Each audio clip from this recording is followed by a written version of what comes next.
शुरुआत करेंगे बड़ी खबर के साथ। सुप्रीम कोर्ट ने मणिपुर में पूरे मामले की जांच के लिए एक पूर्व हाईकोर्ट जज की अध्यक्षता में कमेटी का गठन कर दिया है। यह कमेटी जांच के अलावा पुनर्वास और सुधार की निगरानी भी करेगी। डिटेल के साथ है हमारे सहयोगी असीम मनचंदा। तो असीम, किस तरह की है ये कमेटी, क्या क्या इसके पास पावर्स होंगे, और एक दो बातें तो हमने बताई, लेकिन इसका ओवरऑल मैंडेट क्या रहने वाला है? देखिए, पिछले हफ्ते जब मणिपुर मामले की सुप्रीम कोर्ट में सुनवाई हुई थी तो सुप्रीम कोर्ट ने बिगड़ती हुई कानून व्यवस्था पर चिंता जताई थी। सुप्रीम कोर्ट ने कहा था कि पुलिस इस मामले में पूरी लापरवाही बरत रही है। इतना ही नहीं, आज उन्होंने जो मणिपुर के डीजीपी हैं उनको भी सम्मन किया था। आज जब इस मामले की सुनवाई हुई तो जो केंद्र सरकार है उसने अपनी दलील रखी। केंद्र सरकार का ये कहना था कि इस मामले की जांच अब काफी तेजी से आगे बढ़ रही है। 11 ऐसे मामले जिसको कि सीबीआई को सौंप दिया गया है, ये महिला शोषण से जुड़े हुए मामले, और बाकी 42 एसआईटी का गठन ऑलरेडी कर दिया गया है। जांच पूरी अपनी तेजी से चल रही है, इसमें हम पूरी तरह से सहयोग कर रहे हैं। तो सुप्रीम कोर्ट ने कहा कि नहीं, हम इस मामले में एक 3 जजों की महिला जजों की कमेटी बनाएंगे। पूर्व हाई कोर्ट्स की ये 3 महिला जज हैं जो कि महिलाओं के खिलाफ हुए यौन शोषण पूरे मामले की जांच को देखेंगे। इतना ही नहीं, उनके राहत और पुनर्वास के लिए भी काम करेंगी। इसके साथ साथ जो 42 एसआईटी गठित की गई है उनकी देखरेख के लिए सुप्रीम कोर्ट ने एक पूर्व आईपीएस अधिकारी को नियुक्त किया है। वो पूरे इस मामले को देखेगा।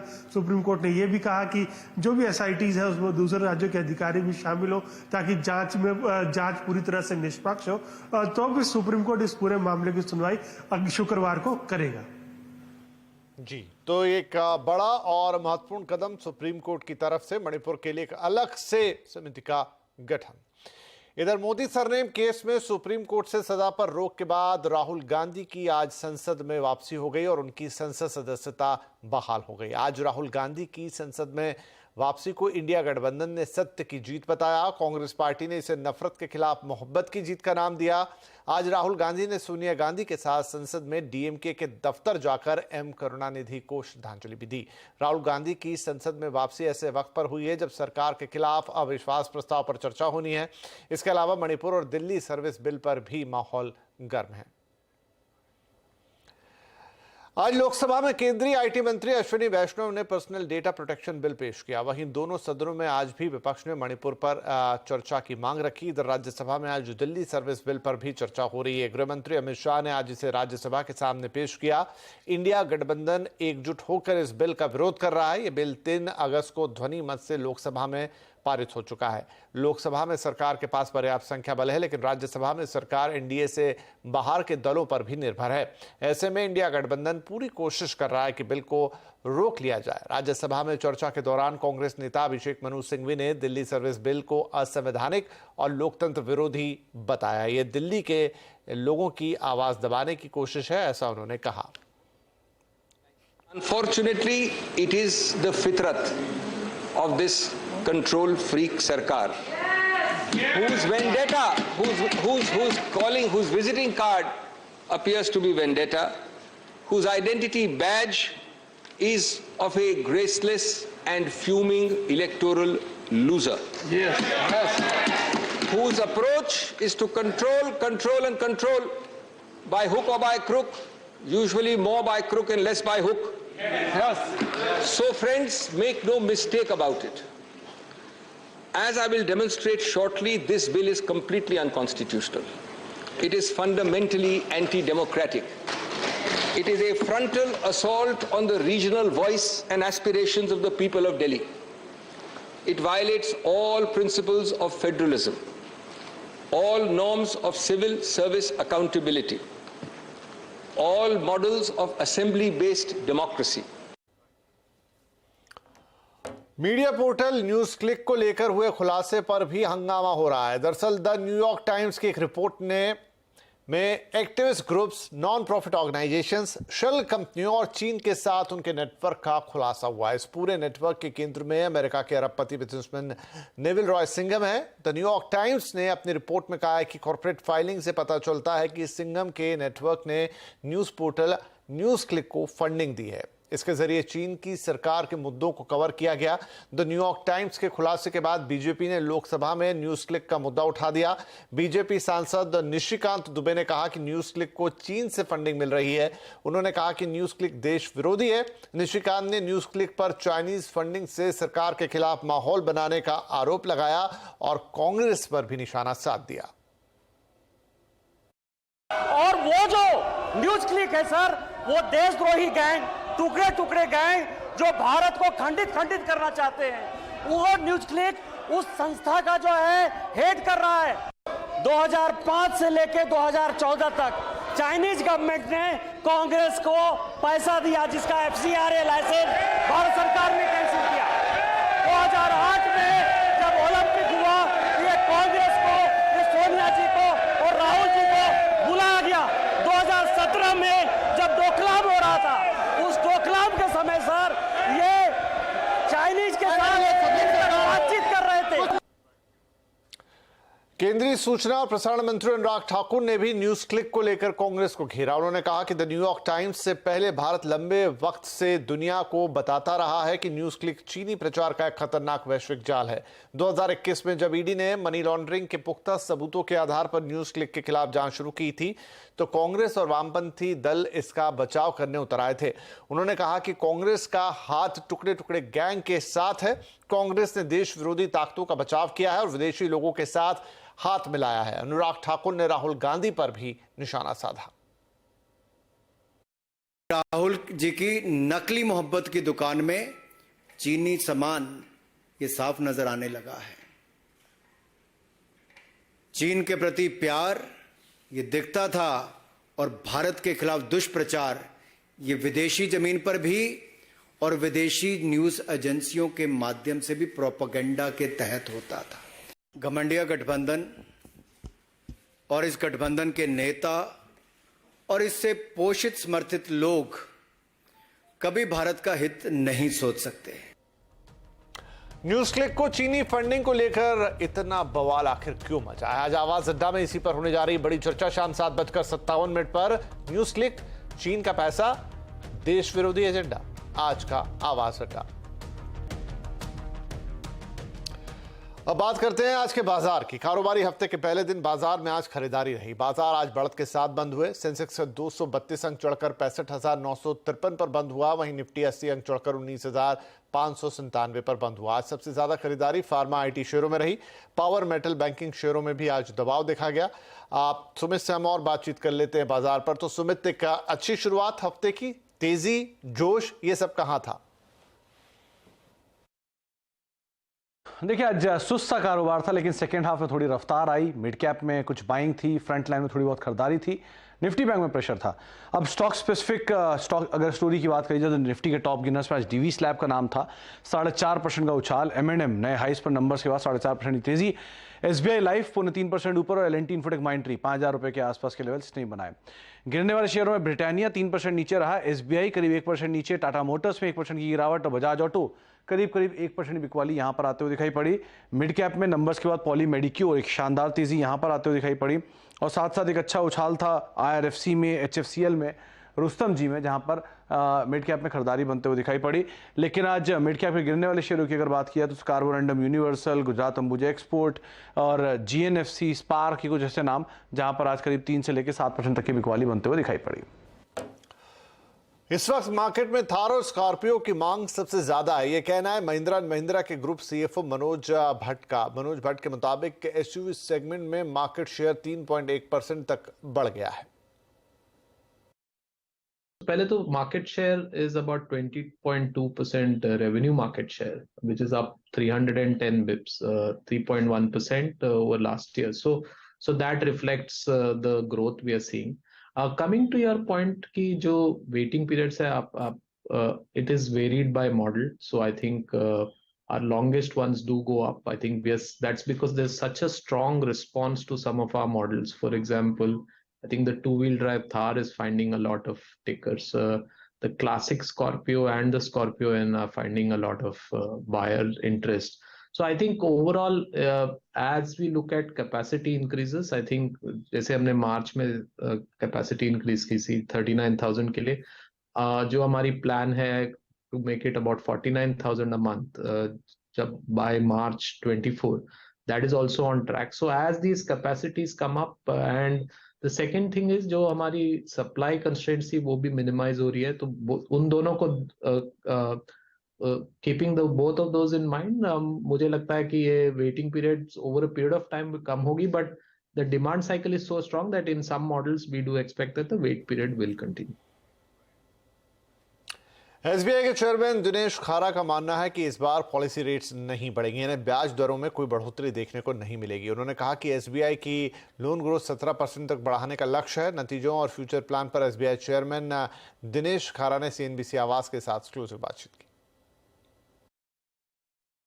रियल इकोनॉमी की जो ग्रोथ की बात हो रही है वह 6.5%, और जो कि नॉमिनल ग्रोथ अगर हम देखें तो तकरीबन 12% के करीब एक्सपेक्ट करते हैं।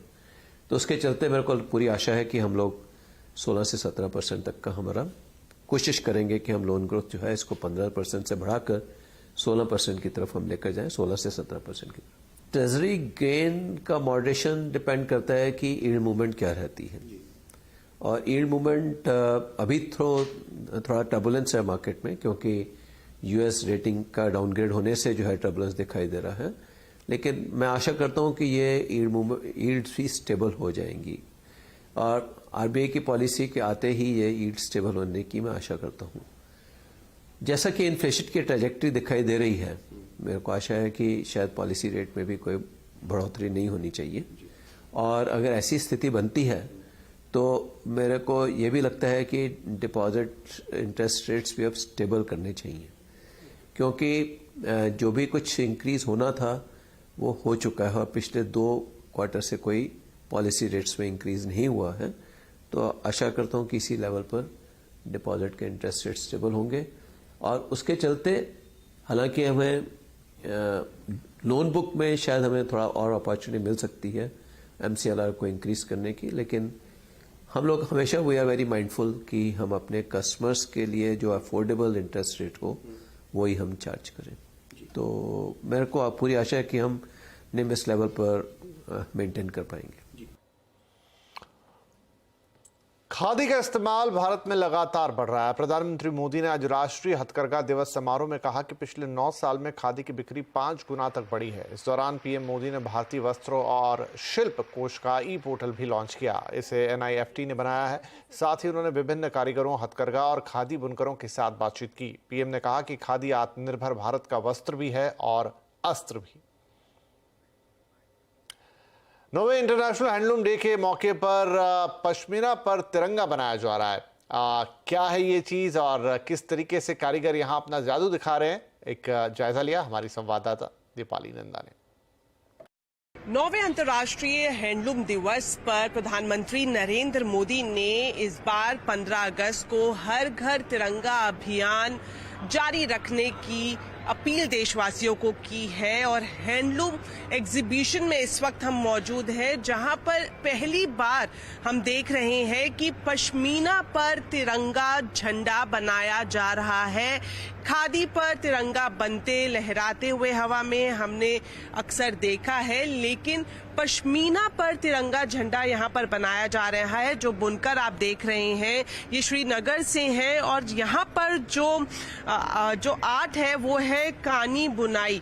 काफी बारीक ये बुनाई होती है। यहाँ पर आप देख रहे हैं कि जो रोज वुड की तीलियां हैं उसके जरिए यहाँ पर इस वक्त इस झंडे में अशोक चक्र बनाया जा रहा है। और पश्मीना, भैया ये पश्मीना है? हाँ जी मैम, ये पश्मीना है। ओके, अगर खादी के मुकाबले इस तरह के झंडे को देखें तो कितना ज्यादा मेहनत लगती है, इस बारे में हमें बताइए। और जो कानी बुनाई है ये कैसे होती है? कानी बुनाई जो होती है मैम, ये one of the toughest weaving होती है, बहुत ज्यादा मुश्किल वीविंग होती है, और इसमें बड़ा समय भी लगता है बनाने। डिपेंड होता है डिजाइन पे, जैसा डिजाइन होगा उतना टाइम लगेगा। उससे पहले तो बुनकरों को तो इतना कोई पूछता नहीं था। तो जब से मुझे लगता है प्रधानमंत्री जी ने 7 अगस्त का ये लिया ये डिसीजन कि 7 अगस्त को हैंडलूम डे मनाया जाए, तब से बुनकरों का भी मतलब अपना मूल्य पता चला कि नहीं हम भी कहीं पे हैं। तो मतलब मार्केटिंग भी नए इवेंट्स भी हो रहे हैं। तो लग रहा है कि जो हमारा वोकल प्रोडक्ट कहीं ना कहीं खोता हुआ दिखाई दे रहा था, वो वोकल फॉर लोकल अभियान से अब आगे की ओर बढ़ता हुआ दिखाई दे रहा है। पश्मीना पर बनाया जा रहा है तिरंगा। अपने पश्मीना एक तरह की ऊन रहती है खास, जो कश्मीर और उस तरफ काफ़ी फेमस है, और इसके शॉल्स और ये सब आपने सुने होंगे, लेकिन अब उस पर तिरंगा बनाया गया। खैर, अब बात कर लेते हैं आज के कंज्यूमर अड्डा की। तो वीगन डाइट पर अक्सर बातें होती रहती हैं, लेकिन हाल ही में एक वीगन इन्फ्लुएंसर की मौत के बाद वीगन डाइट पर जोरदार बहस छिड़ गई है। ऐसे में आज हम भी कंज्यूमर अड्डा में वीगन डाइट पर कर रहे हैं इन डेप्थ चर्चा। वीगन डाइट कितनी राइट, क्योंकि बहुत सारे लोग इन दिनों वीगन डाइट की तरफ मुड़ रहे हैं, तो इस पर करेंगे बातचीत आज के कंज्यूमर अड्डा में। 5:57 पर जरूर जुड़िएगा हमारे साथ।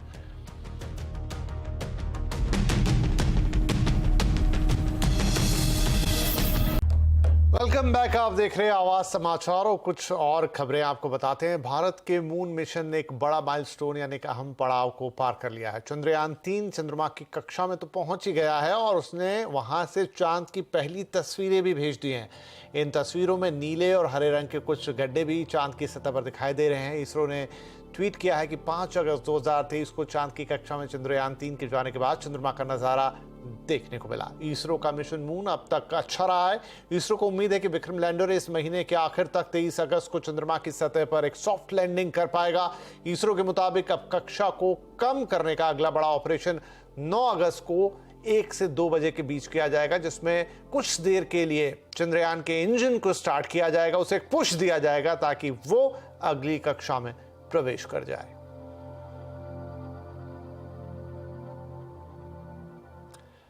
लड़कियों का अकेले घूमना खतरे से खाली नहीं, हम ये अक्सर सुनते हैं, लेकिन अब इस बात को गलत साबित करने के लिए मध्य प्रदेश की 25 साल की माउंटेनियर आशा मालविया आ गई हैं। वो साइकिल से पूरे देश की सोलो ट्रिप पर हैं। महिला सुरक्षा और सशक्तिकरण के लिए जागरूकता बढ़ाने के लिए ये उनकी एक नायाब पहल है। देखिए रिपोर्ट।